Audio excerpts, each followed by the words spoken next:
Welcome into the Real Kyper and Bourne Show, wherever you are finding us. Sportsnet 590, Sportsnet 360, and Sportsnet Plus. We are glad you're aboard.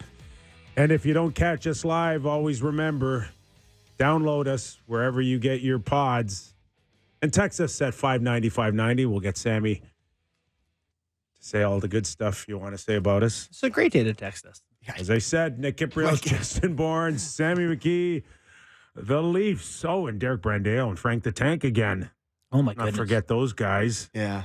Ooh. Leafs. I put Frank's last name on there. Yeah, well, you know what? I actually hear my ooh. I just looked at it. I was like, Barzaka? it's the Am I close? I have no idea. That's what I'm hoping you were going to say it.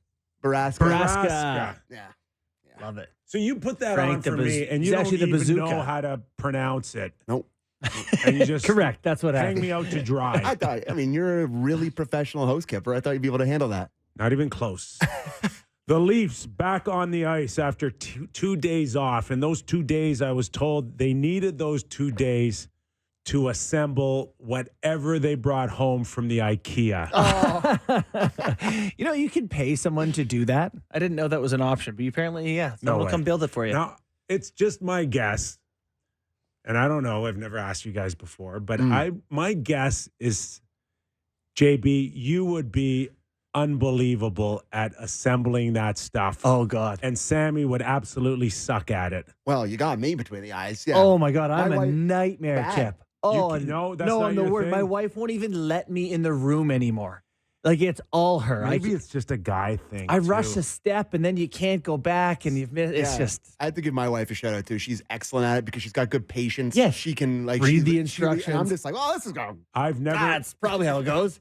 I've never done any of that stuff without it having at least 4 extra screws in my You hands. don't own anything IKEA. I'm coming to your house. It's all teak and hardwoods, No. I'm sure. No, we do. And then I'll put the whole thing together and I'll find out that the A side should be on the inside yeah. and not the outside. Oh, You yeah. can't undo Horrible. it. And you got to go back. It's horrible. Start over. I went to IKEA this past weekend and it didn't result in a relationship-ending fight. That's which good. is very good. That's Success. a big-time accomplishment. And what about the company Christmas party Oh. yesterday? How was that? Playing a little hurt today, boys. Are you a I little fragile? said I wasn't gonna. What was your drink of choice last night? A few IPAs. Got away from me a little bit. Yeah, Not yeah. too bad. Nothing Yeah. crazy, but But this is I was having a good time. this is the first time you've ever gone to a Sportsnet event and Oh, as a celebrity. here we It's go. true. Right? Yeah. I got you know Lot what? of- You know what? Doppelganger I got twice last night, and I've never heard it before. People told me I look like Connor McDavid twice last night. I was like, I don't think I look like Connor McDavid. Do you? Yeah, no. Is it just not- tall and white with a beard? Is that what it is? Legit, just like. Well, I used to- you I got- look I got- generic. Where? I got Ryan O'Reilly all the time last year. Like when he was playing here, people were like, you look a lot like Ryan O'Reilly. I mean, I've gotten just pretty much generic white You've guy got with beard. Good beard density. Yeah, I think that was that it. could be But it. You don't think I look like Connor? The only thing I look like Connor is on the ice, boys. That's the only place I look like Connor. Connor doesn't look like Connor right Yeah, now. fair enough. No, but shout out the Sportsnet's 25th anniversary party. We had a blast last night. Lots of great people that work here. We had a lot of fun. So there you go. Glad to hear it. Yeah. All right. Any thoughts and ideas how they felt or looked, or will we get all of that from Sheldon Keefe? I didn't really watch practice too closely. I was lying on the couch before I came here today, so I didn't get too good a look at practice. But if you listen to the first clip, he has a pretty glowing review of how everybody looked. Okay. You wanna All right, play? let's kick off the show with Sheldon Keefe glowing. Yeah, just about not underrating it, like giving it Wrong clip, the Derek. proper Number one. attention. That All right. That's okay. What was that one? That was just out of yeah. context. Senses the guys There you come go. back with lots of energy. Seems like they're more like themselves, and that the recovery's gone well. If today's practice is any indication, obviously how they bounce back and then go at it again tomorrow will be a strong indicator for us of exactly where they're at. I think having 2 days off the ice and away and all that kind of stuff. Now we did have a bunch of guys that found their way in here yesterday just to get a little active, but just the 2 days away of a mental break in itself kind of recharges them. So today was really good. I think tomorrow will be a real indicator of exactly where we're at, but it was encouraging today. I couldn't help think of my own experience as a professional hockey player, albeit not in the NHL. You're still on the buses, on the planes, in the hotels, with the guys, all that stuff. And I loved a day away just to not see the same people and talk to the same guys. It's every day when you're in that sort of circuit. So I could see it for the guys. Were you like that too? Do you like to get away from the guys or you like to hang? No, I like to hang. Yeah. And Constant, all year. All year. And wanted just to make them laugh. Or I needed that energy around me. I'm not that great by myself. Oh no, I curl up in a hole. I go to a movie by myself. I need a minute. Dougie Hamilton over here going to museums or whatever. It's so much, man. That's and because you're way more intelligent than I am. That's all it is. I Your think brain is starving for more than No, you have a softer mine. heart. That's what it is. And I was get me away from these idiots. Well, my tendency to, if I was to, as I am looking out from the outside looking in, Willie would be that type of guy that, I'm not sure if he's your typical kind of jock. Yeah. That he's a type of guy that I think can go on his own every once in a while, which probably sets him up well for a couple of days off, and no one would need it more than him. Yeah. And I think there's also, there's the guys with families, like I'm sure Giordano, back with his crew, like everyone was happy to have a couple of days away from it all. Like if you're at Detroit, they play today. Like the Wings were on that same trip, maybe left a day earlier because they had the back-to-back games, but like they're right back at it. Day. Yeah.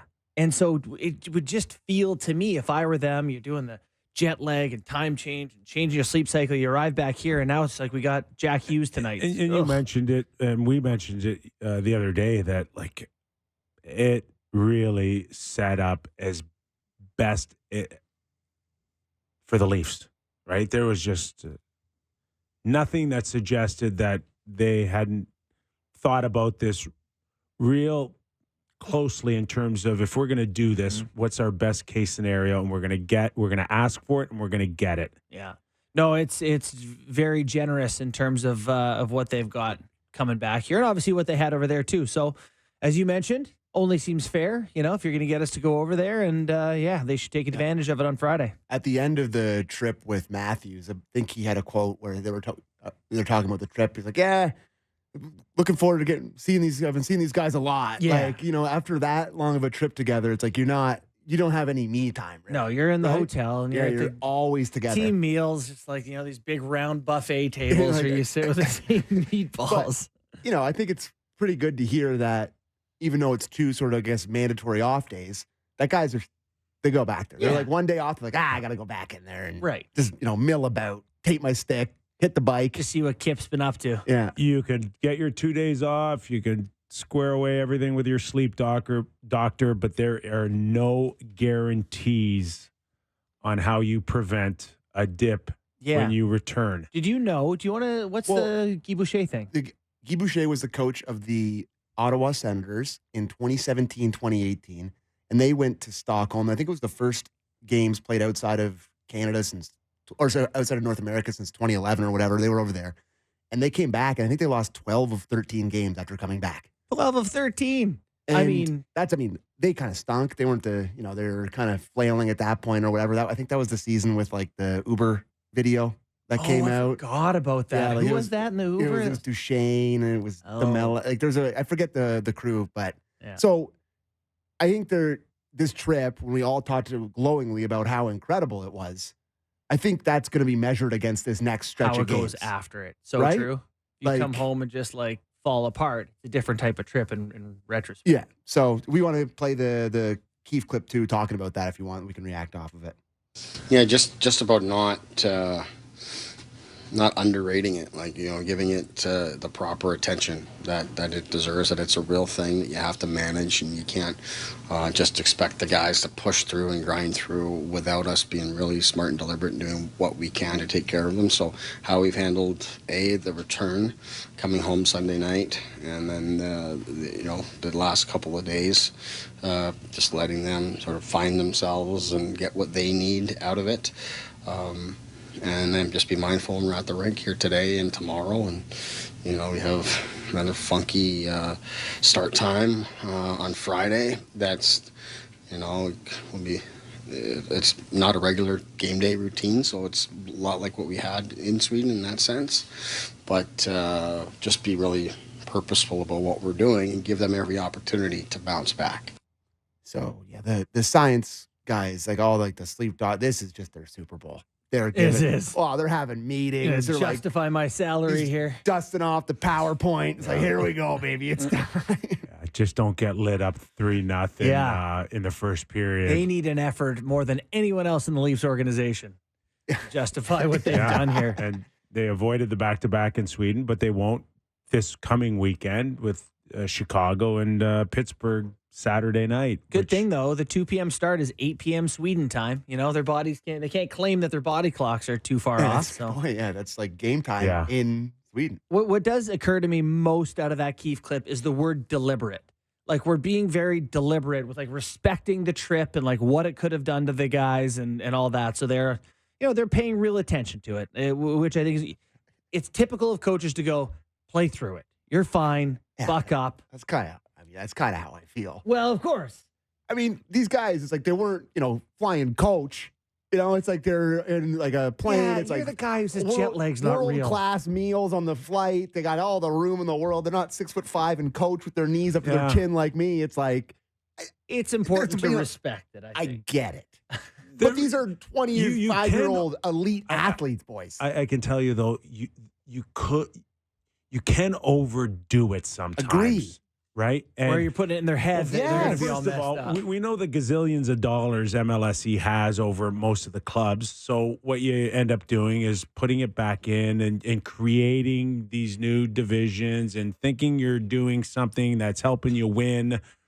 But there can be a few players that can occasionally look at somebody and go, I got a note here. Just leave me alone, would you? Yeah, just leave me alone. Don't worry about it. I'm a big boy. I know when to turn the lights off and go to bed.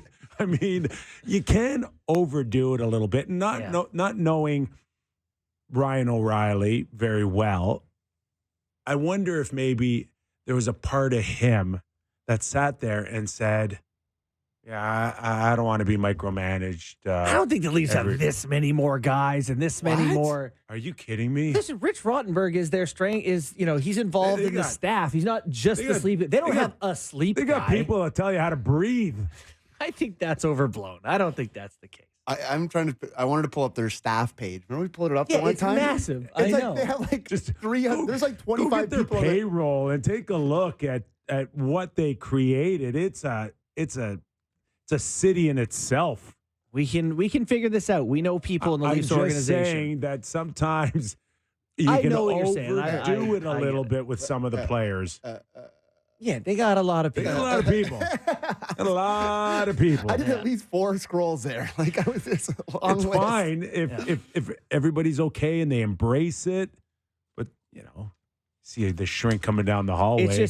I'm going the other way. It's such an old hockey thing to be like, nothing, just play. Just drop the puck. Oh, well, they got 2 full days off. They had a nice practice. Yes, and that's because they're respecting the process. That's what respecting the process is. We'll see how the cajillionaire, perfectly toned athletes look tomorrow. Maybe they won't be good. God, Lord. We'll see. And it is Chicago, so you're not playing Vegas right now, Vegas has lost a couple, I think, in the last little while. They are playing Connor Bedard. That alone will keep you on your toes, I think, for the first 20 minutes. All right. Any news on Klingberg at all today? Would you like the coach to provide an update for you? Yes, we really need a John Klingberg update on Kyper's Clipper number 3. Yeah, no update on him. What do they build it up for? We'll have something for you. When something's changed. At this point, there's no change in his status. That's the stop asking me answer. Okay. Not going to play this week. You know what no status means. It's like he's not improving. Yeah, not playing this week. He was asked later so he won't play this weekend. I guess he won't play the next few games. So an update would be good, I think. They might not even know. You know what I mean? Like they're going, I don't know a lot. Fire up the boat. To the island? Island. What kind of boat goes over there? Is it a rowboat? Or is it Rowboat. Made of rice crackers. It just disappears eventually. It's gone. With every passing day, it starts to feel more and more likely, doesn't it? I don't know. Like, you got a lot of Leaf fans right now going, yeah, we see better ways to spend $4.1 million. Of course. Assuming he's out for the year. The worst case scenario is that we'll see how he's doing in 5 months or something, you know? I don't know. There, take another crack at that. Was it a Love Boat? No, song? I think it was Gilligan. Oh. See, you can tell my era, right? I picked that up First just like note. that. First note. Name that tune. No Gilligan's idea. Island. Never. What did you say? Love Boat? Yeah, I don't know. But yeah, I don't know. I don't know. Don't look at me for answers about old guy TV Is shows. Derek an old? Derek's not an old. There wouldn't be, yes, he is. JB, there wouldn't be anything like definitive coming on. Like, you could put him on LTIR, but without making that major commitment to go spend that money. That would have to come in the new year. There's just no way. Okay, but like it doesn't help you at all. You know, it doesn't fix your problem. All it does is tie up 4.1 on a guy you can't use. Yeah, you're right. You're right. So I'm sure they would like him to give them some sort of answer. I guess you could spend 1.15 of that, which you assume you could bury in the minors if you wanted. Something. Yeah, but that doesn't help you make a major commitment on trading for somebody else. No. So stay tuned on that. Don't ask Sheldon. He'll tell you when something's it up. really did feel like we have no idea. He's got to talk to the other 4 people that got to talk to John first. Like the Frederick Anderson thing. Yeah. He's on the ice. Is he in a tracksuit or equipment? In about, 15 minutes, we're going to welcome in Joshua Kloke, Leaf, a writer for The Athletic. Now, did Joshua actually go to Sweden? He did. Oh, yes. I saw he's a foodie of sorts, and Was I saw he some of the in the audience when we saw Willie in his IKEA undershirt? I don't know if he's in the audience, but he asked some questions about it. We'll have some more information on Willie. The pressing question of this week is, how do you end up in that? Mark Masters asked him today. And he's like, it's just easy. That's what he said. He's like, you're somewhat of a fashion guy, and you what? How'd you decide on that? He's like, it was easy. That was his answer. Straight Hanes undershirt. I mean, he's not wrong. It is easy. Fair enough. Yeah. Do we want to go back to Sheldon talking about what he liked most about Sweden, or are we done there? Well, I don't know. I think it sets the stage for this. Because he talked about it. All right. He was asked about it. All right. But, like, you were fascinated by it? No, or? Those were the last hockey games that the Toronto Maple Leafs played, and we're a show that talks about the Toronto Maple Leafs playing hockey when they used to do that. Oh, those are the days. He spoke about the last time they played and looking ahead, and thought it was worthy. But play it. If we don't want to play you're the it, producer. there we go. I explained myself. Clip 4. Yeah. Well, I love that we found ways to get our points. We found ways to get wins. Whether it was Willie coming through in big moments, Willie obviously his overtime goal is a huge moment, and some of this play in the third period against Detroit is great, but also, Tyler Bertuzzi, John Tavares were a really big part of that as well. Matthews Marner line, scored us 2 big goals at 5-on-5 against Minnesota. Penalty kill, didn't allow anything while we were out there. Like, there's lots of good things that happened that allowed us to get points.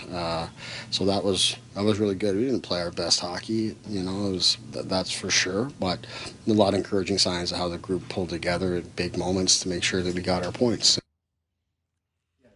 To me, the most encouraging thing is Tyler Bertuzzi. That was the name that stood out to me, too, that he got a mention in for Bertuzzi, who, after 6 or 7 games of the year, we're going, what did they do here? Yeah. And he seemed to find, I don't know, is it the pace of his game, or like the way, like the role on that line? Like, what do you think it's been that's changed with him? Because I do think fit, personally, just like him being able to work with a couple of guys who play in a way that complements his game a bit. When he gets that blue paint and opens up some space and those little passes in the ozone, I don't know, it just seemed like a pretty good fit to me. He has to just, for me, a type of player that he is, he has to be emotionally, invested. He was thrilled when they were scoring. He was the happiest guy on earth when they were scoring. I just saw him on the outer edge of that for the first 15 games. Yeah. And I maybe there's just a comfort zone that he's feeling now for the first time. Don't expect him to.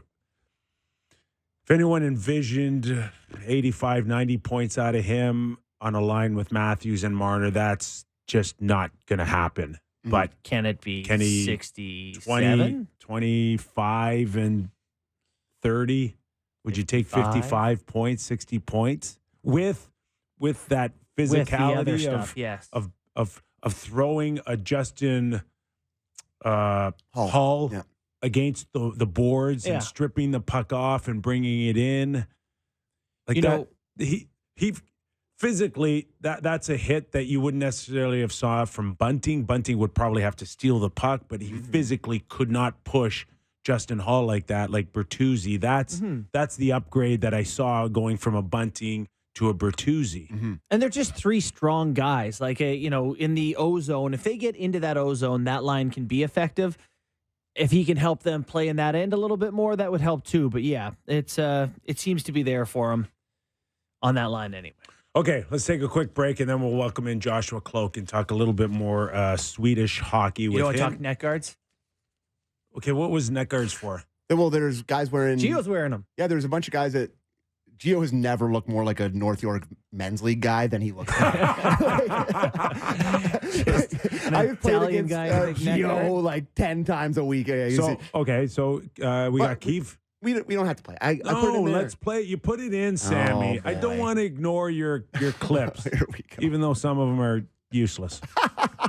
All right, play it there, Derek. I think it makes a lot of sense, and I'm in full support of guys if that's how they, if they're comfortable doing that. And I think at this point, guys are just experimenting to see what works for them.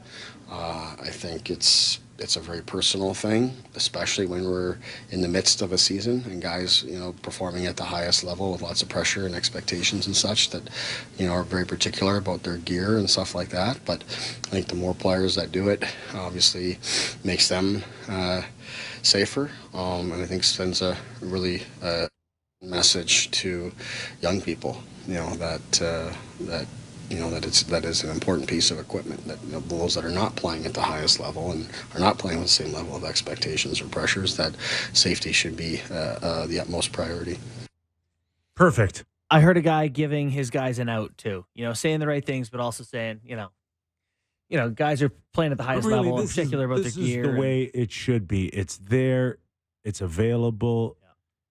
Yeah. Please take it. No one's saying that you can't take it here. So that it's working the way it should. And Willie gave a very committed answer on it. He said he's willing to give it a net guard a try at some point. Provided it's Balenciaga.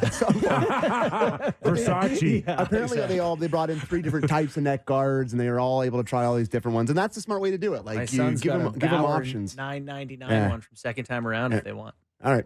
Let's hit a break. Get to Josh. We need European design. Yeah, we do. Okay, now we take our break. From net guards to Joshua Kloke. After the break, more Real Kyper and Bourne. We're back. Go to Joshua Kloke momentarily. Pick it up where we left off. I think, Willie, you made an interesting point the other day that you thought maybe there might be a lull coming up a little bit. I think there's a lot of reason for excitement for Willie, right? It's a contract year. Came in, playing his heart out. Then you get the excitement of, as the rest of the league kind of flags a little bit, you go to Sweden and play in front of grandma and get all excited. I think probably a little harder to come home and go, all right, now I'm fired up for, game 18 or whatever. So it's possible. It appears Ryan Reeves is on the outside looking in, at least going to Chicago for Friday afternoon's game. Wow. Is this one of these where the coach thinks we're playing well enough, I don't want to rock the boat? Because you got to fit him in eventually. You can't. The struggles are there, and you can't ignore them, but you can't also bail on Ryan Reeves. No. 20 games into a 3-year deal. What's crazy is, I had the thought, like, maybe they're looking ahead, like it's back-to-back. They're going to get him in one of the two. Is he a better fit to play against Pittsburgh or Chicago? But Pittsburgh doesn't have anyone that's particularly physical or nasty or anything like that. So either way. Corey Perry revenge game on Friday night after he called him out? I wonder if they want to avoid that. Probably. I wonder if they're looking to get, anyway. Anyways. Okay, let's welcome in Joshua Kloke, Leaf writer for The Athletic. Joshua, you were in Sweden. Did you need 2 days off before you went to work? I literally I stepped in the door about 8 minutes ago. From Sweden? Well, Siegel and I took a little detour, and we spent a few days in Copenhagen because when are you going to be back there? And yeah, why not? So I don't know. I got to go back to work tomorrow. I don't get 2 days off. So I guess that's my answer. I don't know. I feel good. Is that How was the weather in Copenhagen? Rainy? Yeah, it was pretty miserable. The weather was miserable. Yeah, I know. I was there. Is that a thing there? I think it's a thing there. Is it Ireland? I mean, yeah, the weather in Sweden wasn't any better, and I know that was kind of like a storyline that there was a few players that were calling out the lack of sunshine, and I don't know. You're still in beautiful old Europe, but that was definitely a thing. The weather was pretty terrible throughout. The sleep doctors just had their heyday, right? It's you got your circadian rhythms all wrong, earning their paychecks down there. Okay, there. so coming off of Sweden, it seemed almost too perfect for Willie, the Leafs, all of it. There wasn't a chance the fix was in here. I mean, it was so perfect. Well, they were also playing teams that the Leafs had a pretty, let's be honest, a pretty soft schedule, right? Both the games they played, they were playing teams on the second night of a back-to-back. And even though the Leafs were technically the away team, that pretty much just meant last change. That, when you were in the rink itself, each team had their own goal songs, each team had their own specific warm-up songs. It certainly never felt like an away game at all for the Leafs. So pretty soft for them. And I think all those little things kind of helped contribute to making the team as comfortable as possible. I think some guys, just kind of thinking about it now and thinking about it on the flight back, I think some guys embraced it a little more than others. And I think you saw that in their play. I think there were some guys that probably didn't want to be there as much. But I think, the guys that did want to be there played well. And Willie was one of them, right? Yeah, Willie was one of them. And sometimes when you do these interviews, you save the question you really want to ask. You work it in the question. Yeah. But I just want to talk about Willie and his tank top on the talk show. So we're going right to that. You were there. You're on the ground. What is that all about? What kind of talk show is that? They're asking about sending pictures, and just give us the background on the Willie talk show experience.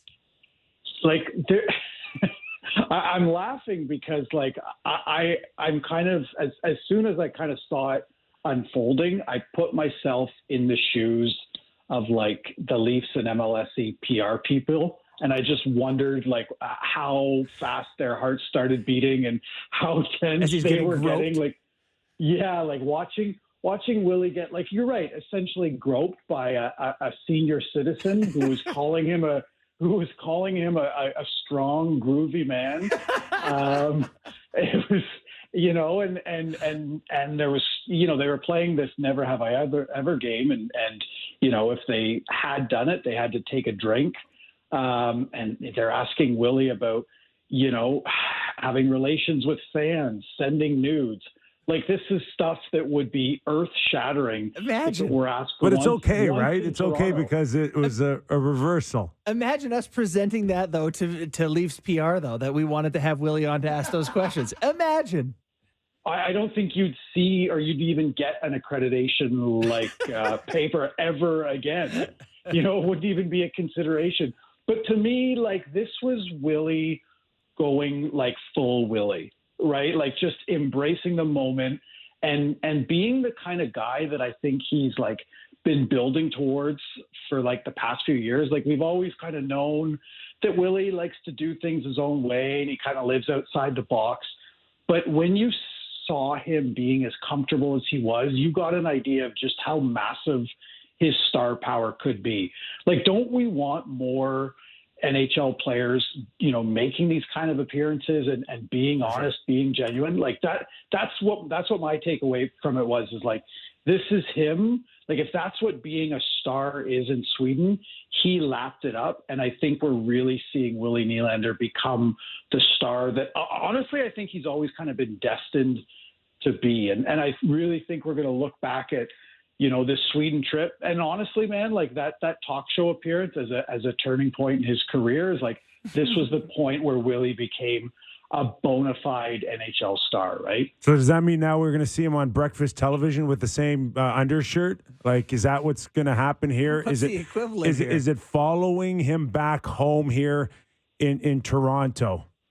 Like, we're going to start, like, my prediction is, like, Halloween 2024, Willie Nylander in the tank top is going to be the Vogue costume. Like, the thing to wear. So my understanding was that he had a shirt on, like a button-up shirt, and then, like, seconds before he was meant to, like, go on the stage, he just said, nah, and he ripped it off.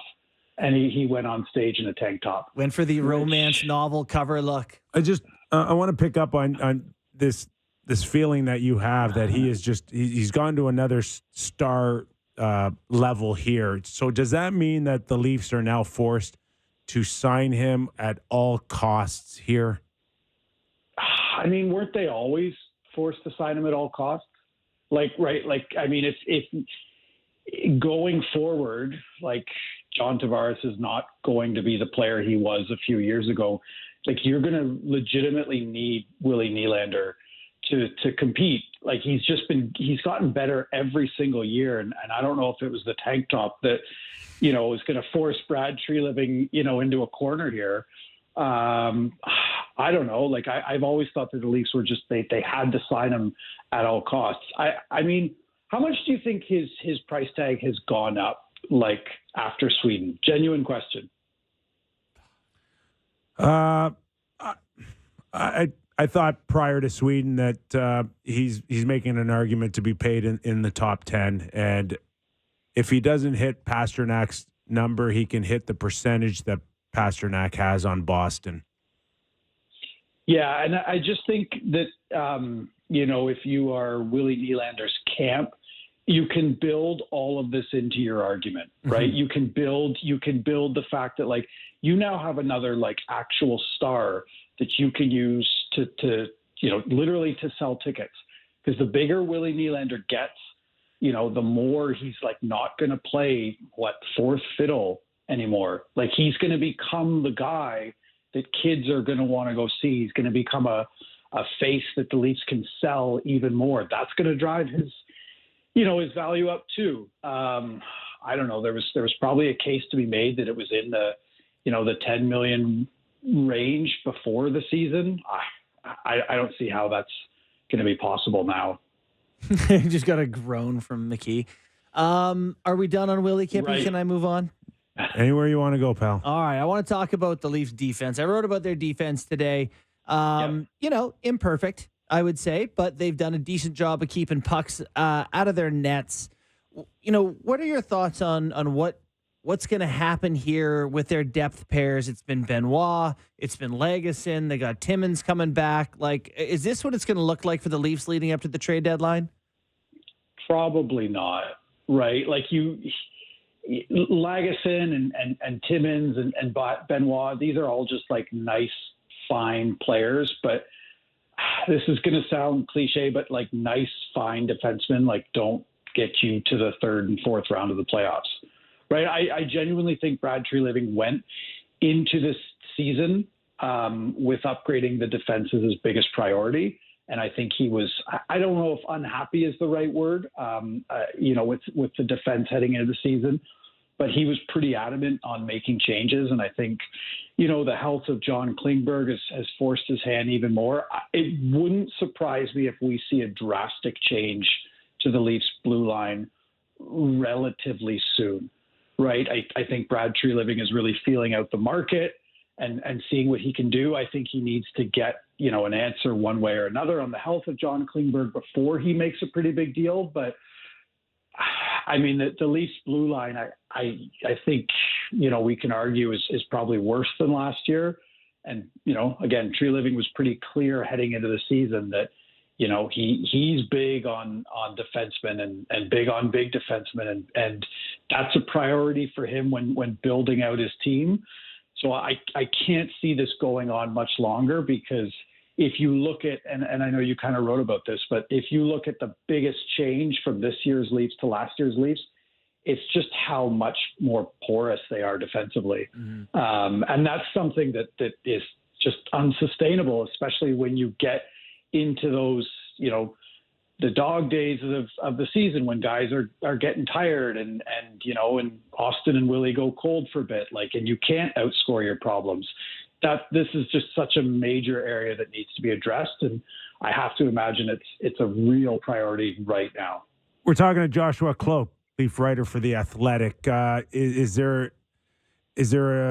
you envision a scenario where they agree with Klingberg to take a lot of time off and maybe settle up or settle down what might be a hip issue? He's had 2 surgeries there in the past.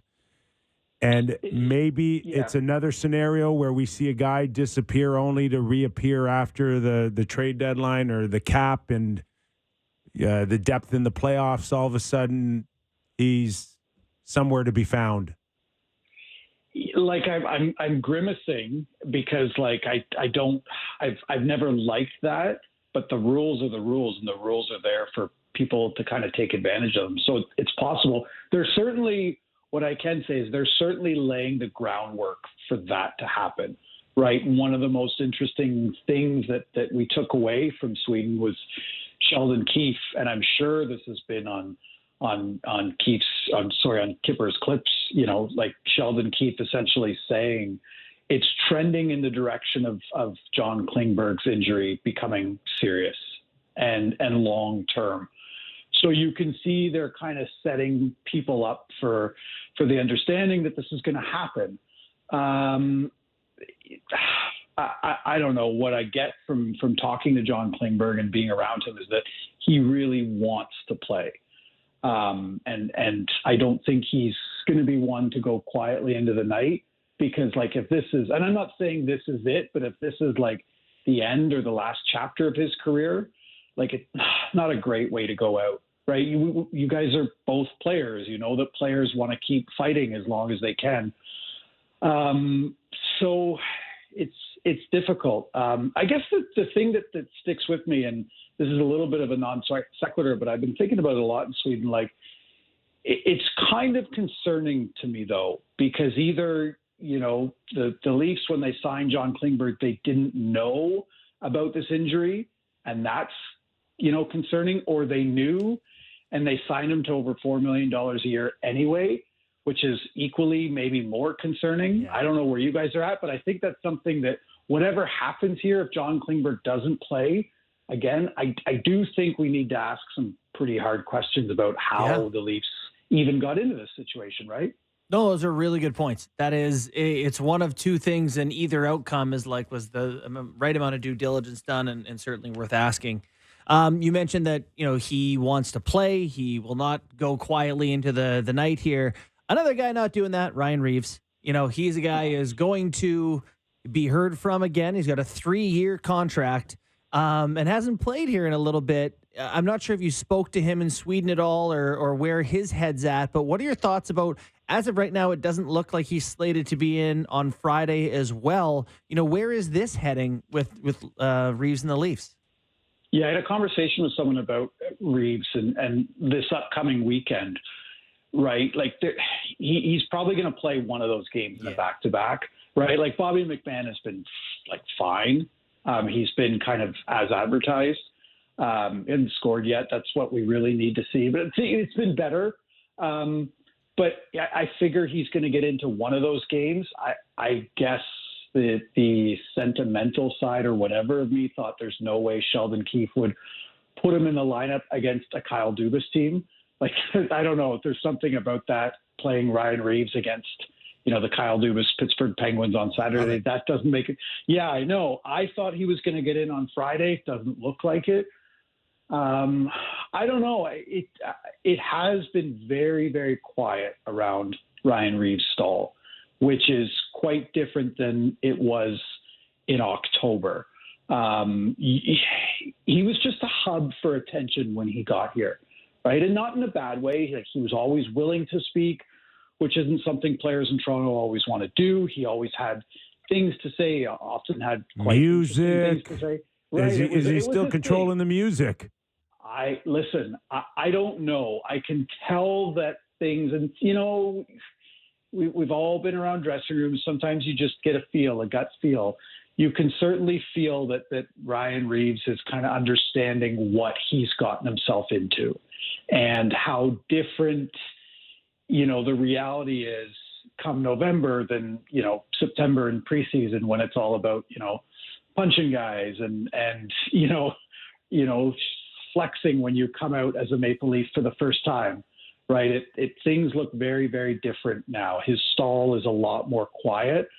I don't know. I don't know what the end game is here, but 3 years is a really, really long time. I think we're still kind of early in the Ryan Reeves story, if that makes sense.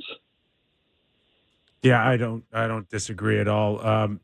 Justin and I had a different thought process on the second leg in Sweden, where I thought Samsonov was going to come back and play. He said Joseph Woll, and I don't know what got settled going into this weekend on whether or not we're going to see one guy kind of still pull away with this starting net, or we're going to see a 1A, 1B. I think confidence in Joseph Woll is really, really high. Like, throughout the organization, it is really, really high. I think and I had a chance to talk to Joseph a few times in Sweden. Like, what gets me about him, and you can see it with guys when they're down, and he's not like this at all. He just doesn't live in his head, right? And that's really hard for a goaltender. And, that's something that Ilya Samsonov was admittedly struggling with earlier in the season. But for a goalie as young as he is, to not overthink things and to just kind of literally just accept his place in the universe, as strange as that sounds, I think that's what really appeals to the Leafs coaching staff when it comes to Joseph Woll. He's not fighting pucks. He's remarkably relaxed out there. And I really think if it came down to one or the other right now, I would still give the edge to Joseph Woll. I know that's probably debatable, but the team just looks more at ease in front of him compared to Samsonov, don't they? That's my observation. I don't know where you guys are at there. Well, I think you're right there, and it does sort of remain to be seen how that all shakes out. One thing I wanted to get your take on, because Kip and I have taken a reasonably hard time about being at times a little hard, not hard on this team, but they're 10-5, but there has been real shortcomings, I think, defensively and in some other areas compared to previous seasons. How do you think this team stacks up? We know where they are record-wise, but how do you think they stack up against previous iterations of themselves?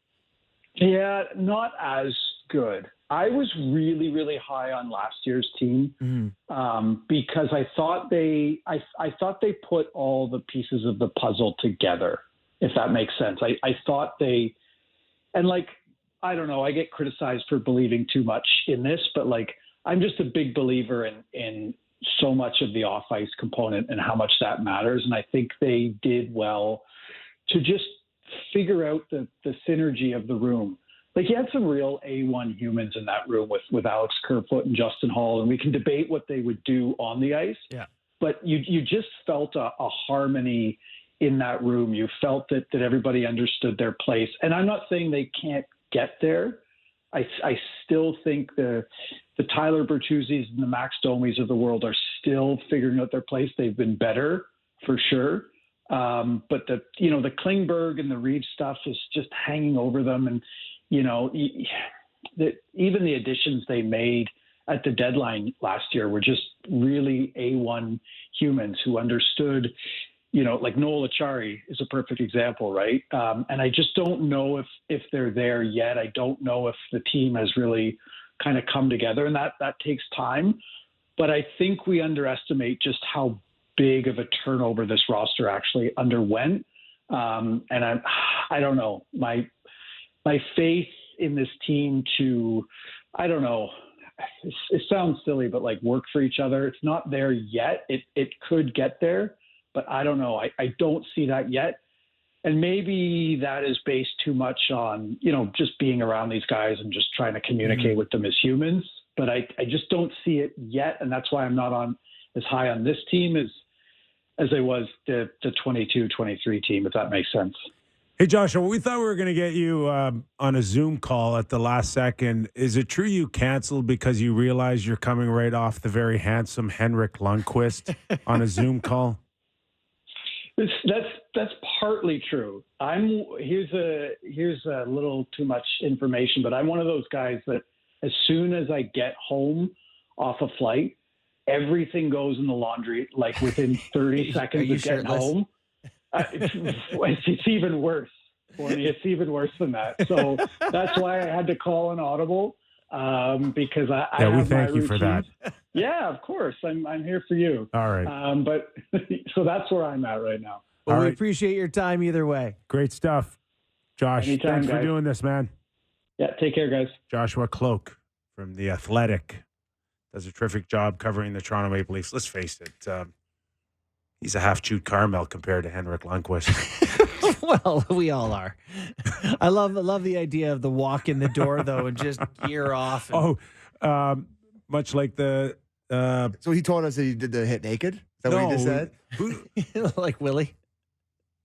Who's the hockey player that went shirtless? Skins. Didn't you see him? That went viral. It's my favorite beer league video ever. I tweeted it out. It's just the guy going no top. He's just no shirt, but he had elbow pads on. Nipples out. Yeah, but he had a cage on, which is hilarious. Maybe that was Joshua. Could have been. No, I don't know. I want to talk a little bit about your article today on Sportsnet.ca, which talks about the Leafs and the deficiencies on the blue line. And it was really centered, and I urge people to. It's one of those articles I didn't mind. Thank you. On the analytics of gap control. Yeah, and that the crux of it is this Leafs D-core was 31st out of 32 teams in terms of keeping a tight gap. They are sagged way off on average. When the puck enters their blue line, their D are sagged back over 12 feet, which. Think how much room that is for Nikita Kucherov to move laterally or whoever else. Yeah. And the guys who are the worst at it are the four guys who play the most for him. Over the years, it's been a peeve of mine that there's always seems to be a disconnect between the forwards and the D for the Toronto Maple Leafs. And sometimes. And Willie leads this charge of kind of cheating a little bit, but I get it. A guy with that talent has the ability to. Yeah, you want him to take some chances. And not everybody goes by the same rules. I know that enough to know. As a player, you probably didn't get the same leeway as Kovalev. There are times when I want to reintroduce the defense to the Leaf forwards. Yeah. And when it doesn't go well, so far. Stretch, and then how many icings do we see if it doesn't connect? Yeah. Yeah, and so the article kind of goes over that, and TJ Brody in particular, not great on retrievals. They can tighten their gaps up a little bit or get people who skate better. That's the other option. We're going to take a quick break, and then we go national on Real Kyper and Bourne. We'll welcome in Billy Jaffe, NHL analyst for NESN, and we'll talk a little bit about the Boston Bruins. More after the break.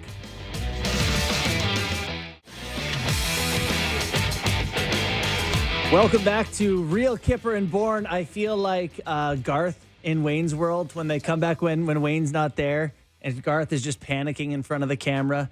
Our guy Kippy just taking a phone call outside. So I do have trusty sidekick Sammy in here with me. We are waiting on Billy Jaffe, NHL analyst for NESN, NHL Network and co-host.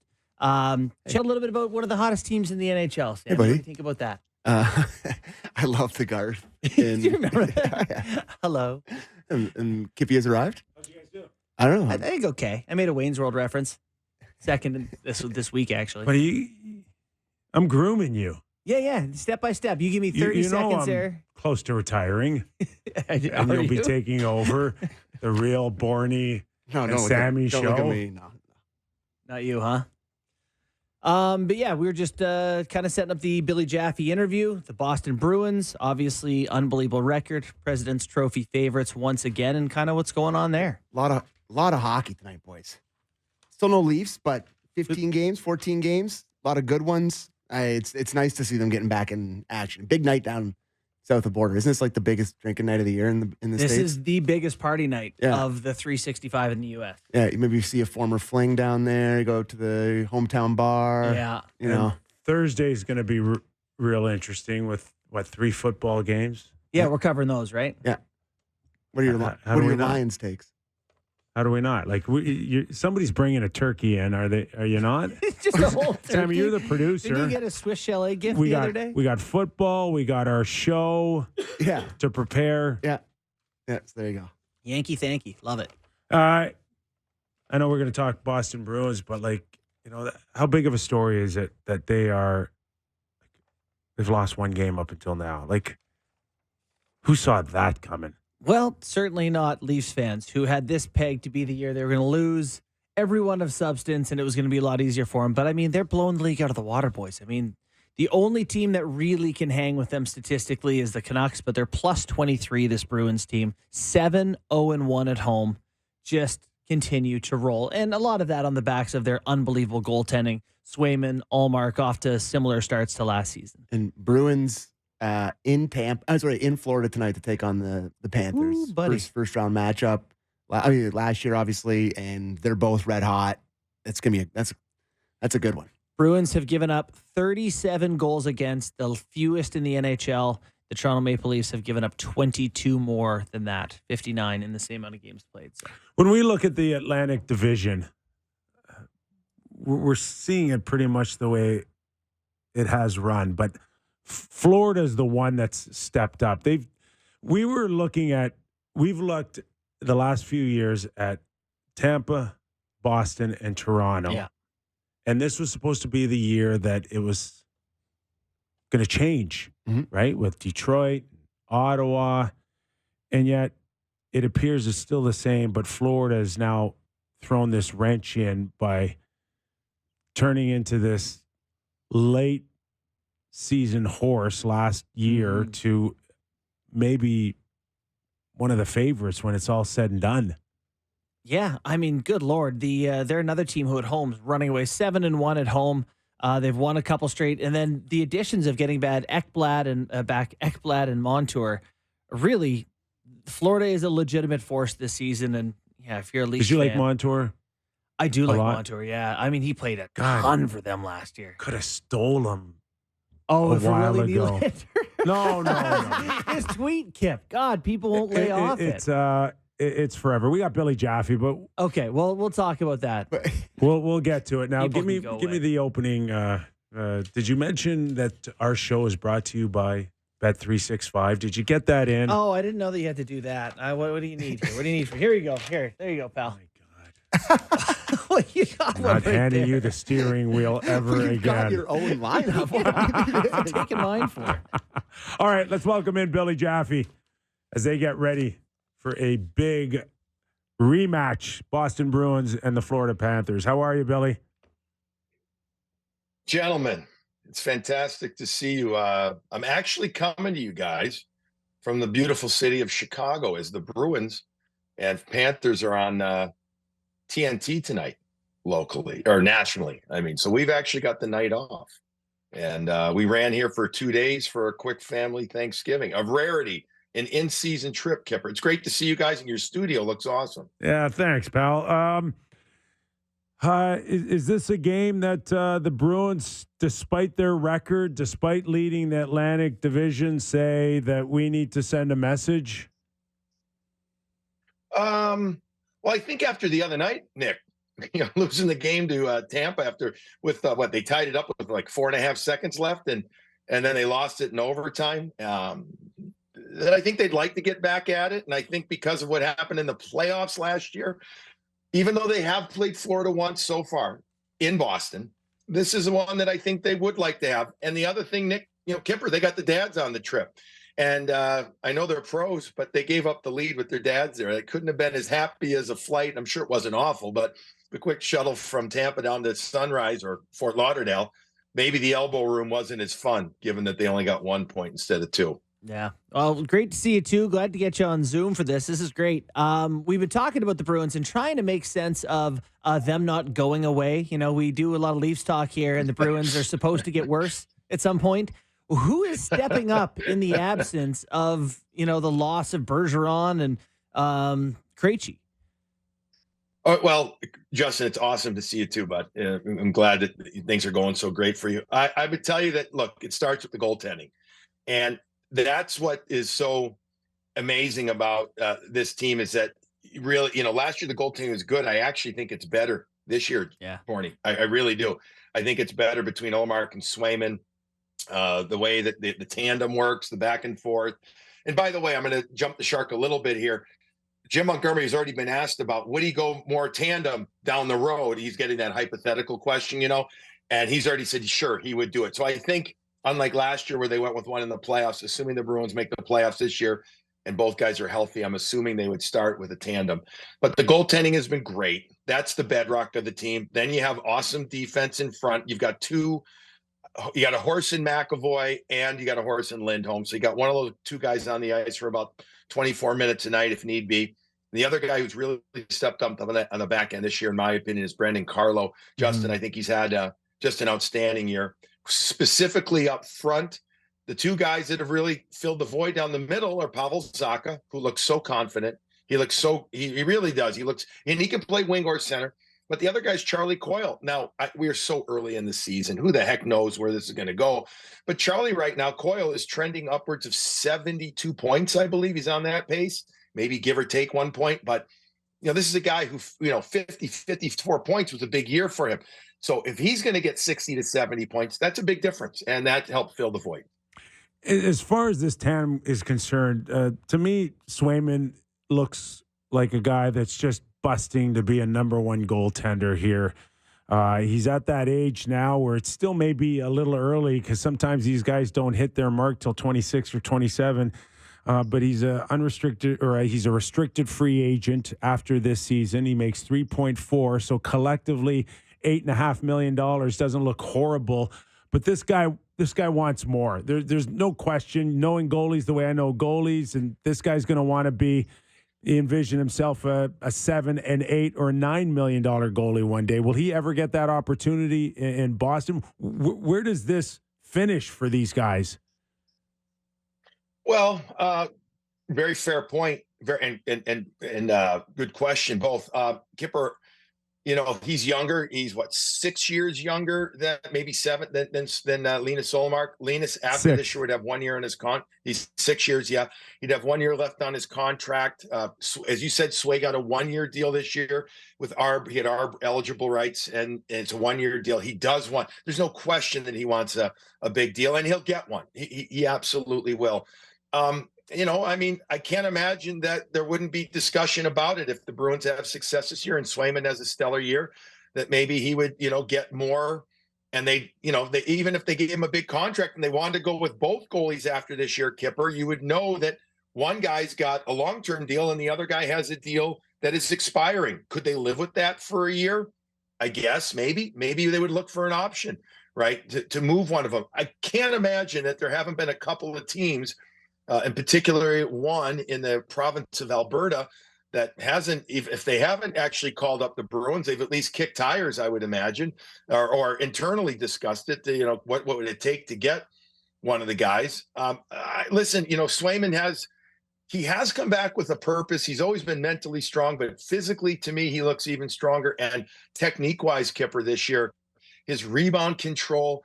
And I'm not a goalie expert by any stretch, but we talk to guys that are. A guy like, I do a lot of work with Razor, with Andrew Raycroft, and he talks about his drift and his recoil and his set and all these fancy words that I get, but I don't have any idea what they really mean. But he's doing all that, and he's doing it really, really well. And his glove has looked beautiful. His looks so sharp, so beautiful this year. But his rebound control as well has looked spot on. Billy, when you cover a team every day, you get to know players pretty well. Guys come here to Toronto that a lot of people like, and then they go, hey, wait, he turns the puck over a lot, or whatever it is they notice about their game. Does Pastrňák have some sort of deficiency when you watch him on a nightly? I mean, 29 points in 17 games. He runs into people at times. Like, is this guy where is he among the league's elite? Well, Borny, anything you know this, like you're dead on. Anytime you're with somebody, whether it's, as you said, covering a team, a relationship, whatever, you see all their pluses and minuses, right, so to speak, their beauty, the beauty and the beast, right? Listen, a guy like Brad Marchand, we learned this over the years, and I'm getting to Pastrňák in a second. Marchand would get criticized at times for the penalties, and some of them were foolish. We know that, but he would turn the puck over a lot. But he was the one that had the puck on his stick an awful lot. So we'd be like, well, you got to take the good with the bad. David Pastrňák is kind of taking over that role. He's got the puck on his stick so much, he is going to turn the puck over here. Yet what he's doing less of so far this season is turning. There's giveaways, turnovers, because that's going to happen, but he's doing it at less inopportune times. All right. Maybe it's not within 4 or 5 feet of the blue line. Maybe it's deep in the O zone and it doesn't work out well. He's more physical than he has been. I'm singing his praises because he has elevated his game so far, Justin, this season. His deficiencies have in the old days, a year, 2 years ago, it was turning pucks over in bad areas, no question about it. And sometimes it would be maybe taking extended shifts, getting out there for too long, trying to do a little too much.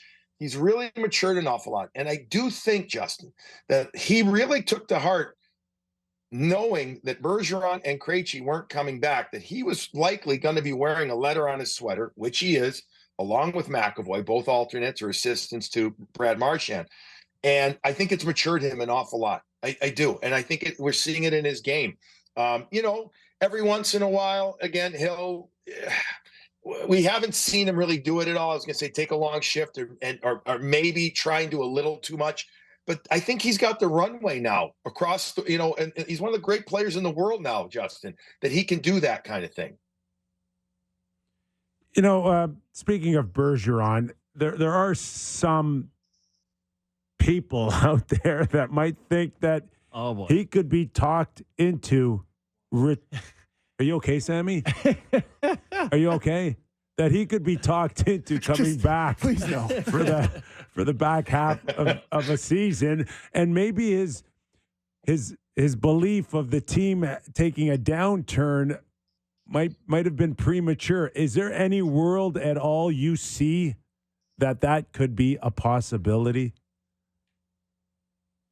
Wow, I had to go on one of the big shows in Toronto to hear that. That's the first I've ever heard that he might come back. I didn't. That's why I love you, Kyper. I'd be very. Is there any? No, I don't see that happening. Okay. I think that he is very content being, not Mr. Mom, so to speak, but the dad who is around an awful lot. They've recently, within a year, had their 4th child. So he's got 4 kiddies. I think they're 8 and under at the house. And some would argue that could drive him to go back to. I was going to say, which side are you arguing for here? I'll pay you. But for 19 years, he was, for half of he's away an awful lot. I listen, to me, he is such a bright human being. I always would say this about Patrice. He does everything right. It's disgusting, right? It just drives you crazy. He looks good. He acts good. He says the right thing. Make a mistake here or there. He just rarely does. I don't see it happening, Nick. I just don't.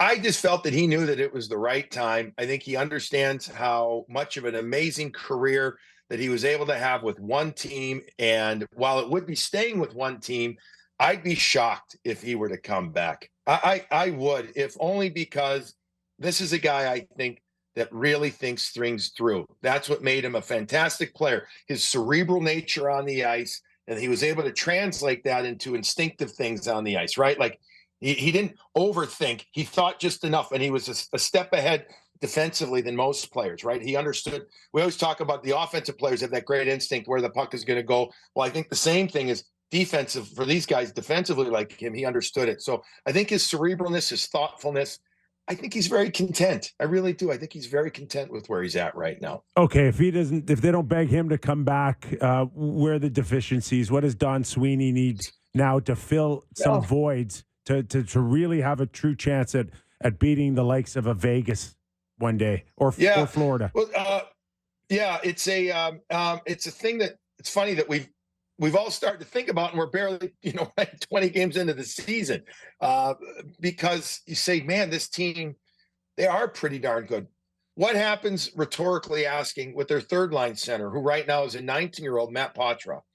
So that could be a spot. If Matty's been great, Matt, he hasn't scored. It's now 5-6 games, I believe, that he hasn't put up a point. Yet he's had some really good moments in some of those games, Kyper. But is he going to be battle tested, strong enough physically and mentally come playoff time? Not sure. I think they could look for that. They could look for a player to fill that void. I think they wouldn't mind a little more, size up front. And then it's cliche, but defensive depth. Now they're playing this kid, Mason Lowry, who has really done well for them. He's 6'4", only about 210 pounds. He's still got room to grow. He's just 22, 23 years old, first full year pro. His instincts, Kyper, his first step and stick handling as a defenseman are excellent. He was a forward, in fact, until he was 16 years old, till he made that transition back to D. So in essence, he's still learning the position. But, with Grizzly coming back this weekend, are they going to keep Lowry up or send him down? I think they'll probably look, if they want to keep him playing, they'll send him down more. But would he be a depth guy for D? I still think they could use a bit of a kind of a tough guy on the back end. They got Forbert, who's killing penalties, Carlo who's killing penalties, but I'm talking about another good 5, 6, 7 guy, 6'2", 6'4", with some jam, some nasty to their game. Billy, in the first hour of our show, we do like the Leafs as a focus, and their record is the same as the season before. And we were kind of assessing, but how do you feel about them compared to the season before? For me, this year's Leafs team, not quite as good as the previous iteration. Still time to change that, but currently not. Is this Boston Bruins team as good as last year's, or do you expect them to have some more stumbles along the way?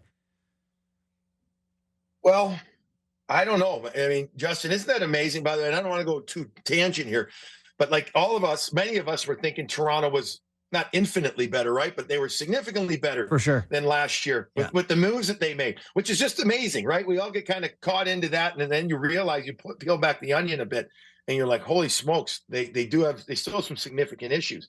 With that said, for the Bruins, we had no my expectations, very honestly, this year were still to make the playoffs, but to make it maybe just as high as the number 6 team and battle 6, 7, 8 spot. I thought they were still pretty good because of their goaltending and D. So they're better than what I thought they were. Are they better than last year, though? I don't know. I mean, it's hard to say that they're better, even though the record this year to last year is a point or two better, which is absolutely phenomenal, freaking amazing when you think about it, right? Considering how good last year was. But I do think you still have to ask the questions about the loss of Bergeron, the loss of Krejci, the loss of Foligno, the loss of Hall. It's not just, that's not just goals and points. That's also leadership. But they seem to be doing a pretty good job.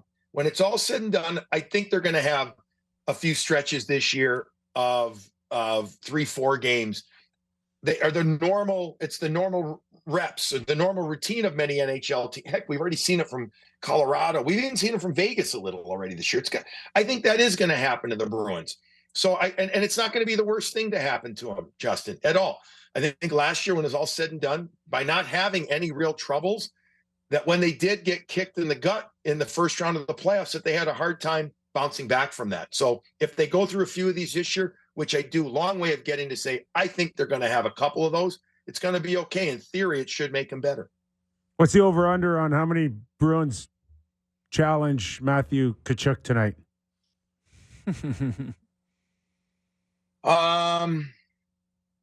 Well, the only guy, with no Lucic in the line, Lucic wouldn't do that either. I don't think he would with regard to Tkachuk. Trent Frederick, maybe. Trent's a pretty good fighter. How about this, though? Let's not forget this, Nick. Remember last time? I don't know if you remember what happened last time these two teams played. It was the game where Charlie McAvoy got suspended for the hit on Ekman Larson. So I wonder, will the Florida Panthers look to go and get involved with Charlie McAvoy, who has dropped the gloves a couple of times, but who's a tough kid, and he's a great body checker. There's no question he deserved the penalty and suspension for that hit on Ekman Larson. There's, in my eye, I've said that before. So Nick, I think there's the discussion, or the over under is probably how many of those guys are going to look to go with somebody because of that. That's me. That's more what I would look for, bud. All right. Well, listen, great stuff. And enjoy the game from Chicago. A real quick Thanksgiving here. We've only been able to do this with our family. I heard you guys before I came on talking about Thanksgiving here. This is the big one. I got to have a quick one tonight with the family. Mom's cooked everything up. By the way, this is what you get when you go home for the first time in a long time. Look what I found real quick. Oh, boy. Look at this. Look at this. A Thrasher sweater signed by Kovalchuk and Heatley from my days with the Atlanta Thrashers. Oh, man. How about that? Thought you were going to tell us Colby Armstrong was on that thing, too. There's good value to this, buddy. There's good value to this one. No, I'm kidding. No, I love Colby. But listen, we're going to have a great time here. And then tomorrow we fly home. The Bruins have back-to-back matinee games. Classic annual Black Friday game at home on Friday against Detroit. And then Saturday on the road against the Rangers, which is a huge Eastern Conference early season matchup. Always good value when we have you on the show, Billy Jaffe. Thanks for doing this. Thanks, Billy. Appreciate you, pal. Awesome to see you guys. Be well. Thanks for having me. Good to see you. Happy Thanksgiving. NHL analyst for NESN, NHL Network, and host of the Morning Brew with Andrew Raycroft. There's another guy we got to get on the show, Andrew Raycroft. What was that about Bergeron?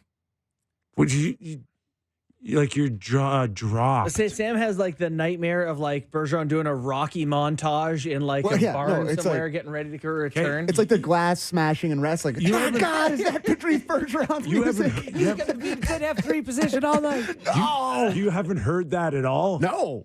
Oh, I've also been doing this. La la la la la. I don't want to hear it, but I have not heard that at all. And Billy hadn't heard it. I know. But have you heard it?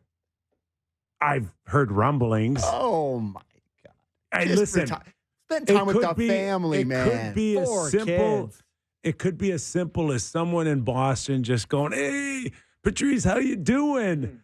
I got a crazy idea. Just hear me out." Hypothetically, you came to play 2 months for us. There's just 2 months. And then he turns around and goes, "Like, are you kidding me?" Someone tell me he hasn't fallen out of shape. You know, there's no chance. Something tells me he steps right back on the ice. He's the best defensive forward in the game immediately again. Wins a Selke on 8 games. It's not the. We've been around professional sports a long time. It's not the craziest idea. You know what's funny is yesterday we had Henrik Lundqvist on the show, and the amount of people in his tier of human for like doing it the right way, you know, good looking, respected type of guy, like it's Bergeron and Hank. Yeah, I would say like, you know, Lindstrom, I guess is a little bit before, but like he's in that kind of that ilk of like perfect human type of guy. Yeah. But Bergeron is definitely the NHL's all perfect human team includes those people. Yeah. I think it would be an unbelievable story. Oh my God. The return of Berge. Well, on a team that is like, he was one of the best 200-foot players when he retired. Well, he was amazing he won the Selke last year, didn't he? Yes. So let's also piece this together. They're like, let's give this Poitras some run here. Oh, my God. We'll give him a run of games. We know he's going to leave about halfway through the year or whatever. We'll have an opening. Money's not an issue. He'll play for minimum. Money's not an issue. Of course issue. He'll play for minimum. He'll play for less than minimum. Somehow. For another crack Yeah. at winning a Stanley Cup with a legitimate team, not one that he maybe envisioned trending in the wrong direction. You know, Leafs fall into a wild card spot. Bruins hang on. It's Bergeron. It's Matthews. Game 1 of playoffs, round 1. There it is, pal. Did I derail your game game time now? Can you focus? No, I can't. Nightmare. I think it's time. You were so happy when Patrice retired. Oh my God! Listen, everyone's like, "Oh, you gotta respect him. You gotta." And it's like, no, this guy. I'm a Leaf fan. He has haunted the dreams of Leaf fans for his entire career. He's like, you gotta respect him for that. Okay, sure. I respect him. I despise that dude. I can't stand him. But the thing is, it's like he's never given me any reason to not. It's not like it's Marchand. It's not like it's like Pastrňák who can play with a net. He was just like Can't be mad at stone good cold stick position. pro killer. Yeah. Scored one of the worst goals of my life against James Reimer in overtime. Like just, anyways. Oh, when was that? Is that Patrice Bergeron? The glass shatters. All right. Game time? Where's my sheet here? Where's my read? All right. It's game time. Presented by Bet365. Visit the app for the latest odds and find out why it's never ordinary at Bet365. Must be 19 plus. Ontario only. Please play responsibly. And I have gone, I've got a few for tonight, but I've gone outside the NHL for a couple as well. So got a couple non-NHL picks for tonight. Oh, is this now we're doing your men's league again? Did you pick Jamaica over we Canada doing, last Let's night? not talk about that. Your buddy Matty, the over-under on him coming back in like 10 days from his separated shoulder. The Pacers scoring 160 on the Raptors tonight. We think he's going to be. The new year for Matty. So, he'll be off for 46. That's standard. Yeah. But first of all, Oilers and Edmonton tonight, which every game progressively gets to be the biggest game of their season. No. This one, I'm sorry, must win. Every game must win. But every game is. It's like every game is the biggest game. But I was looking Are at you the tough enough to play this game? I was looking at the total. It's a 6.5 total. And to me, feels like there's going to be a lot of goals in that game. Carolina has cleaned it up defensively recently. They've gotten better than their shaky start. But Edmonton, they can't keep the puck out of their net. It's just flying in. Like I feel Skinner going tonight. I feel like Carolina could get 5 of those for you. So like the over in that game, the total 6.5. I think there's going to be a lot of goals in that game. I think the Oilers are going to pull out a low scoring one. They're going to lock it down for a day, Sammy. No, Right in your eye on they're this just. one. There's just no way to. Are the believer. You're the believer. I'm the guy. Hope. I'm the guy. But you hope. Lock it up. Deep down, do you really believe? Not really. Yeah. I'm losing faith is all. Yeah. I gotta keep a solid front on this. Possibly be as bad as They're what we not. saw in Florida with the broken stick and then They got some tough luck, man. Broberg stepping on it Yes. and Hitting Hyman in the neck on a breakout and it ends up in your net. it Like can't get that worse they need tonight. a couple of bounces, man. Bill Simmons has one of his best sayings he's ever had is the year from hell team. In every sport, in every season, there's always one team that has the year from hell, and they're having it. They're the year from hell team. It has to get better tonight. I mean, they got like a couple of weeks here where they can't even be 500. No, they got to be perfect. It's time. And for the record, like, come on, Carolina, a little disappointing up until now, Yes, too. a brutal right? start. Yeah, but they're right for the pick. Like, this is a game you got to win. Anyways, awesome game late night tonight. Colorado and Vancouver tonight. Ooh. The two favorites Hughes. for the Norris going head to head. If you want to bet on both of them scoring in this game tonight, just straight up, each of them get one goal. Yep. It's 14-1. Okay. So, it's a long shot, but for you, they're going to want to show out that the other one's better than the other. And I can't wait. I'm going to have to get the scotch tape to keep my eyes open for that one. No. This one, you're not going to have any problems. Kale McCarr's last up. like 6 or 7 games here. 3 points, 1 point, 1 point, 2 points, 3 points, 3 points, 3 points. He has 9 points in his last 3 games. And of course, he still hasn't caught Quinn Hughes yet. So that's the thing. How many dropped? Yeah, there you go. We like to. It's like a new flashy toy thing. Whereas LeBron James could have won the MVP every single year for the prime of his career. 4 or something. Yeah, and it's like he could have been he's the best player in the league the whole time, but it's like narratives get driven up or whatever. And if that's I'm part of it, driving it with Quinn Hughes. But like Cale Makar is still, it's like if you had your pick, you're probably still taking Cale Makar, right? I am, but I know it's not a popular sentiment in this country. It's not an easy decision for me. Yeah, I think it's definitely gotten harder, but I'm still taking Cale Makar. Other one I have for tonight, Sabres in Washington. You're just going to have to see a longer sample size out of Quinn Hughes, that's all. Sabres in Washington tonight. Sabres are having a really hard time scoring, and the Capitals don't give up goals. They are second in the league in goals against. They've only given up 40 goals all year. They don't score a ton either, but I like the under on a 1.5 for the Buffalo Sabres team total. They're going to have a tough time scoring. It's on the road, so don't love that for the Sabres. And going outside the NHL, I am going with a NBA pick for tonight What is happening against right now? against my Toronto Raptors, my beloved Toronto Raptors, who are not very good on the second half of a back-to-back. I love the Indiana Pacers team total over 122 points. They're going to light the Raptors up tonight. Over 122. And tomorrow, I saw their the total. NFL, it's one of the best days of the year in the States where everybody just drinks and eats and watches football all day. And the Detroit Motor City Lions are actually good. And it's just nice for them to have like a team that always gets Thanksgiving. That's their whole thing is they get Thanksgiving. Is this Yes. like off the board American Thanksgiving special? Because you're not going to start bringing me like No. PGA bowling or anything. PGA bowling. I'm shutting that stuff down, So Sammy. give me the Detroit Motor City Lions -7.5 tomorrow against the Packers. And all the people down in Detroit are going to have a blast at the game. I there have you go. no input on this. I have nothing Detroit's to really offer. good. I watch Red Zone every week like everybody else. And I've seen them a lot. And they're good. Points. All right. There you go. There you go. There you go. There's a little bit off the board for you, fellas. Okay, wrap it up. I'm done. Oh, yeah. I guess I got to read that now. That was Game Time presented by Bet365. Visit the app for the latest odds and find out why it's never ordinary at Bet365. Must be 19 plus. Ontario only. Please play responsibly. Now you're done. I am done now. Okay, we're going to take a quick break, and when we come back, we're going to discuss a little World Cup and where the heck is the National Hockey League going with their international play, because our good friend, I think, Elliot Friedman from 32 Thoughts spoke a little bit more in detail of what we can expect as early as 2025. And I got to be honest here, not liking what I'm hearing. Oh no. So Okay. stick around for that conversation after the break. Real Kyper and Bourne. All right. Just before break, we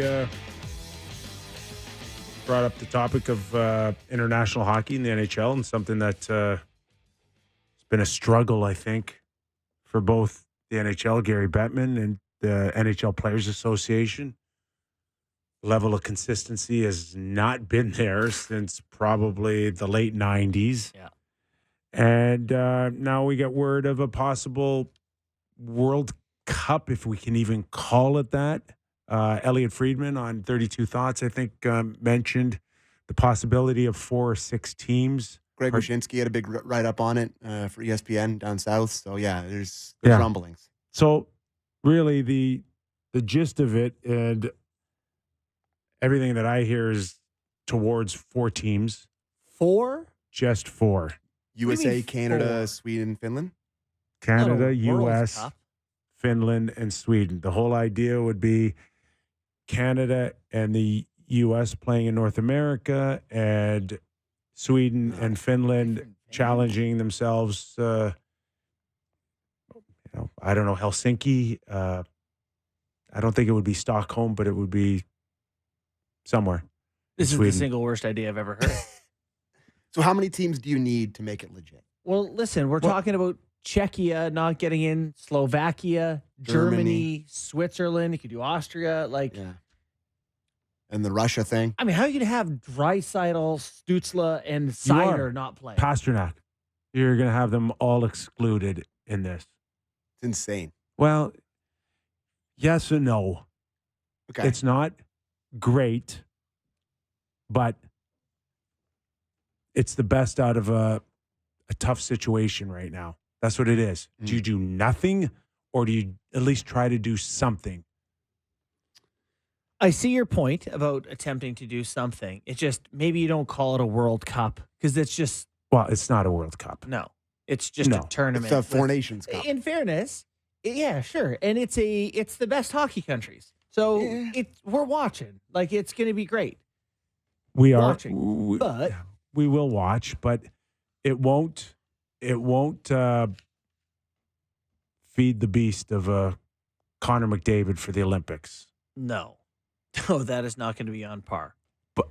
But it would be a warm up to that, because the feeling would be that the league would come in with this as early as February of 2025. Mhm.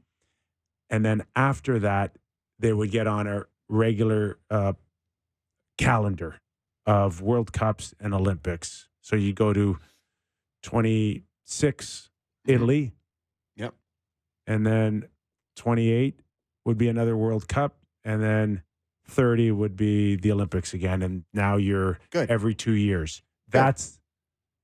That's the plan. Every 2 years to me is perfect. That's right. It's the right thing to do, and it's much like soccer. It's the World Cup is the bigger one, but Just to me, the lack of this is one of the most embarrassing things in the in sports history. major to me. black mark on the Like, sport. To have there not be a real best on best since 2014 is a joke. Is it? Like they had David and Crosby No, never have played. literally No, never played because in the the last same time because the last time they played them, they wore wrestling jerseys and they were all the 21 and under team. right. And Canada beat Team Europe in the final. Whatever that means. But You know what I think is some of the best, Olympic memories, like Latvia pushing Kristus Godlevskis was Yes. a legend because he made 60-some saves for Latvia, and Canada won 2-1. Yeah. And who was it that the year Sweden won? Was it Belarus or No, someone knocked someone out? Sweden lost to Belarus Yes. because the guy took a slap shot from off the forehead off of the head Salo? of Tommy Salo that went up in the air and bounced in. And if you remember correctly, Canada had gotten starched by them in the preliminary round, and that was who they're going to have to play to go to the final when they beat the States. And they got to play Belarus in the semis. You need these teams. You need these weird, because not it's weird, but smaller hockey nations. it's competition. That's why you literally play games. It's not you don't just Why you assume. play the game. It's not you assume that teams are going to beat other teams. It's like you have to have these lesser nations. That's what they get up for. That's the huge thing. Playing Canada, playing USA. Anyways, I'm very passionate about this. It really, really hurts my feelings. Yeah, no, and I think that's fair. Is our game strong enough, big enough to actually create a true definition of a World Cup? Like, World Cups are supposed to be about a year or two trying to qualify for it. That's a real World Cup. Yeah, I see what you mean. Well, yeah, it's not like soccer that has so many different nations that compete and the world are good. still goes on. One of the powerhouses in Italy, soccer. It's not like they canceled the World Cup because Italy's not playing or didn't qualify for it. Yeah. Can you create a true definition of a World Cup where you qualify a year out, 18 months out to play in an NHL? Does that mean that the NHL doesn't control that World Cup per se? Like, you don't have they're fixed on World Cups only having NHL type players in it. Mm-hmm. That's not a World Cup. No, that's whatever wrong. your country wants to send. Yeah. Right. Yeah, no, I think it's a great point about what are we really trying to construct here, and the NHL's wanting to have their fingers in the financial pie of whatever it ends up looking like. And that alone is reason to turn people off when you try to pretend it's a World Cup when all it is an NHL invitational. Yeah, it's about nationalism. It's not about money. Like the whole point, the whole reason the Olympics is so special is because all these elite guys went and played, and they're not there for paychecks. We're not talking about salary caps. We're there to determine who the greatest hockey nation is. Not about who's the best of these four teams that we picked. Yeah. It's the best nations playing hockey. And I think if you're gonna do like a World Cup, I think there's be 6 auto entries, right? Like I guess Russia you can't really do, but they would be one of the teams if you were gonna have them, right? They're one of the best nations. It'd be Canada, Sweden, Finland, USA, Russia, and the Czechs would be the 6 autos, and then every other team would kind of play for the last 3 or last 2 spots or last 4 spots, however we want to do it. There's some pretty clear delineation who the best nations are. I think it's different in soccer, but you guys are both looking at me like I'm crazy. Right? No, I'm just you can't have Russia, politically right now. No, I know. So And that really that hurts the tournament. For sure. You lose the greatest hockey rivalry ever is Canada. Anytime you hear Canada versus Russia, you can't. You think of the history before you think of the current. Of course. Game. But it's you understand you just can't have them. There's just no way you can have them. And there's no light at the end of the tunnel when you can have them. It always felt like they were kicking this down the road to a point where they were hoping maybe they could. It got canceled. Right. There should have been one this year. Right. And it got canceled probably because they wanted to get Russia in. They waited for Russia. Yeah. And that's why we're hearing Which in itself is embarrassing.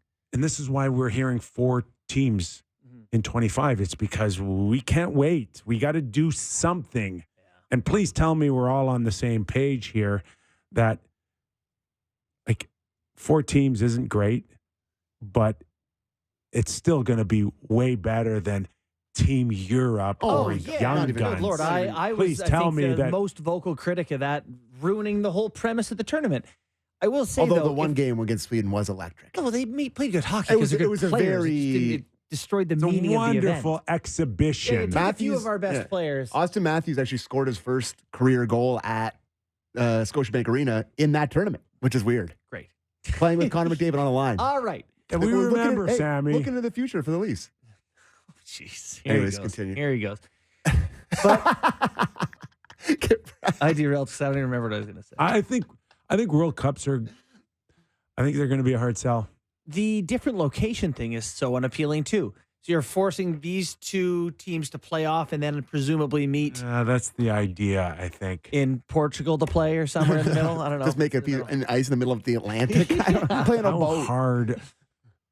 How hard will they play one another? It's a great That's point. The other thing too is like I think it would. Yeah, those are 4 pretty premier countries. I mean, Finland and Sweden, they're going to be like the second they put on the somehow ice. Leo Komarov's going to come back and spear someone. To win what? Like it's there. Like Nick Ehlers had a comment, I think, with Joshua, who was a guest earlier on in the show. I think I read an article of his where it's like Ehlers like nobody cares about a World Cup.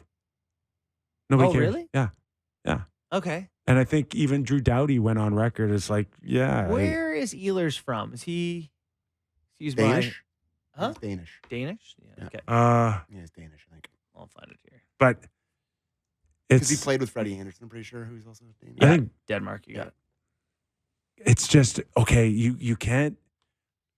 The prize you're fighting for. A Stanley Cup. You're fighting for a gold medal. It's not career defining. How many did you have in your career? Yes, we're not going to sit here and say, and Sid added that the 2016 World Cup. No, but the Olympic medals do.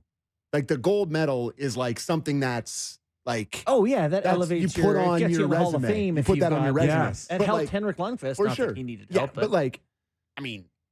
Yeah, the 4 Nations Cup. It's like, oh boy, they won 2 games against America. He's in the Hall. Like, it doesn't have the same allure because it's going to take so long for it to build up to have that allure where it's like it matters. Well, if it's set up, sure. If it's set up properly, I think it's got a chance. But I think any World Cup, no matter how many consecutive tournaments they get over the course of 4 years, it will never carry the clout of a Stanley Cup or a gold medal to the new generation. My generation, it was gold medal. Nobody cared. Yeah, really? It was so funny. Yeah, nobody cared about the gold medal because it was the amateurs, first of all. It wasn't our heroes, and it wasn't that big of a deal. Yeah. Like for amateur athletes, I get it. It's a big deal.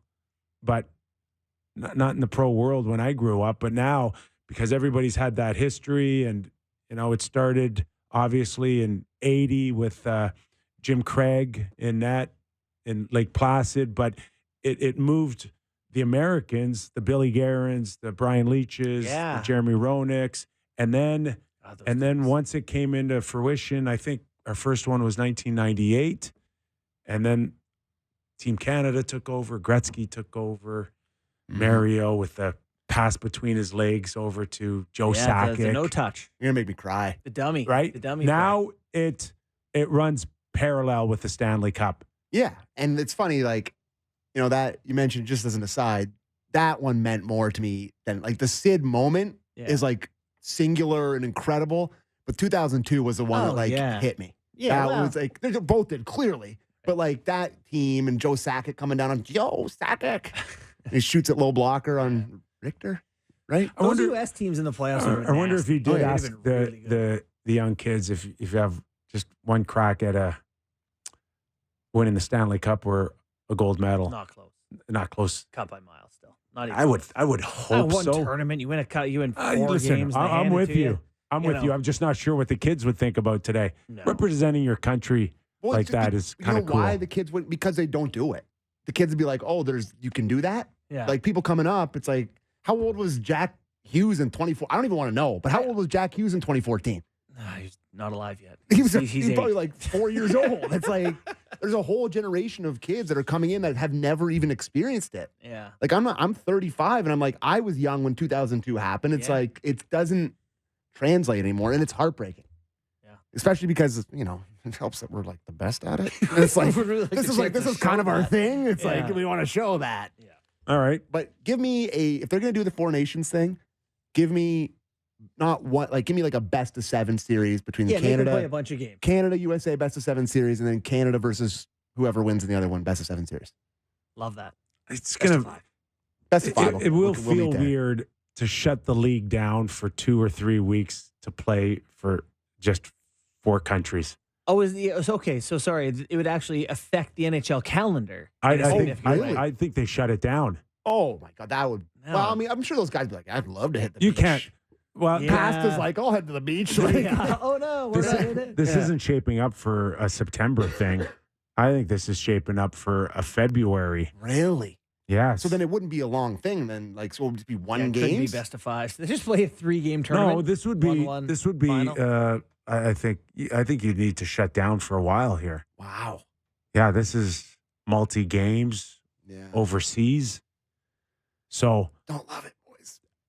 You'd take out the NHL All-Star game that year and substitute it with this, I think.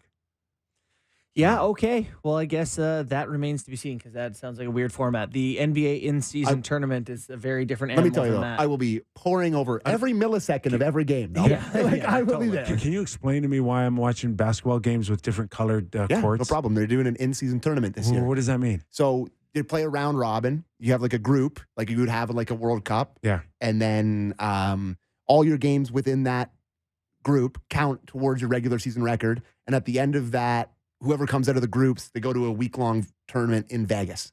And they should pay the players. The players can win. Mid-December.